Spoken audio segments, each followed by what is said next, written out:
Bonjour, je suis Émilie Dodin du blog The Brunette. Je suis la maman de 2 enfants et aujourd'hui je vais vous donner 10 tips pour bien vivre votre césarienne. Si vous n'avez pas vu votre enfant naître, vous êtes autant maman qu'une autre.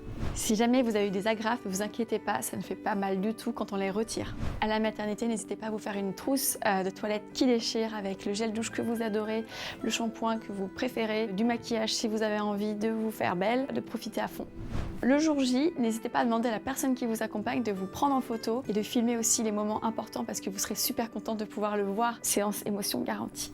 Pensez à prendre des robes amples pour le post-partum parce que vous serez très contente à l'hôpital d'avoir des robes amples dans lesquelles vous vous sentez bien. Si vous avez une césarienne, votre cicatrice ne sera pas compressée et si vous n'avez pas de césarienne, vous serez contente d'avoir la possibilité de cacher votre ventre. Il est hyper important de bien masser sa cicatrice de césarienne pour éviter toute adhérence et ne pas hésiter du coup à aller voir un professionnel type un kiné pour la masser. Vous pouvez du coup masser votre cicatrice avec des crèmes, des huiles ou des gels et si vous n'aimez pas ça, vous pouvez aussi aller faire des séances de LPG chez un professionnel pour vous aider vraiment à virer toutes les adhérences possibles.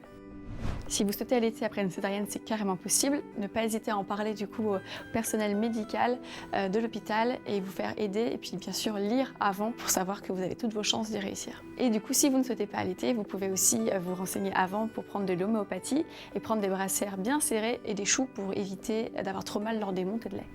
Si vous voulez accoucher par voie basse après avoir une césarienne, c'est possible. Voilà moi ce que j'ai suivi.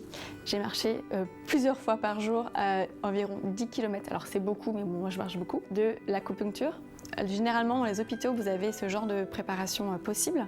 C'est gratuit et vous faites une séance par semaine à partir de la 37e semaine pour aider à ouvrir le col. Ensuite, vous pouvez également prendre de l'homéopathie. Une sage-femme peut vous prescrire de l'homéopathie à prendre. Boire 1 litre de feuilles de framboisier par jour avec de la sauge, c'est ce qui m'a beaucoup aidé à vraiment faire que mon col s'ouvre le jour J parce que ça aide vraiment le col à s'ouvrir avec les contractions. Vous pouvez aussi manger beaucoup de dattes qui aident vraiment à maturer le col et boire du jus d'ananas et aussi aller voir l'ostéo pour vous aider à préparer votre corps à l'accouchement en ouvrant le bassin. L'anesthésie générale n'est pas une fatalité. Beaucoup d'accouchements par césarienne se font sous anesthésie locale, donc ne vous inquiétez pas, ce que j'ai vécu c'est quand même assez rare.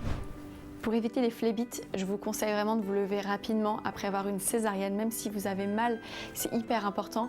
Et après, bien sûr, ne pas forcer, parce qu'il ne faut pas porter de charges lourdes, mais en tout cas, marcher.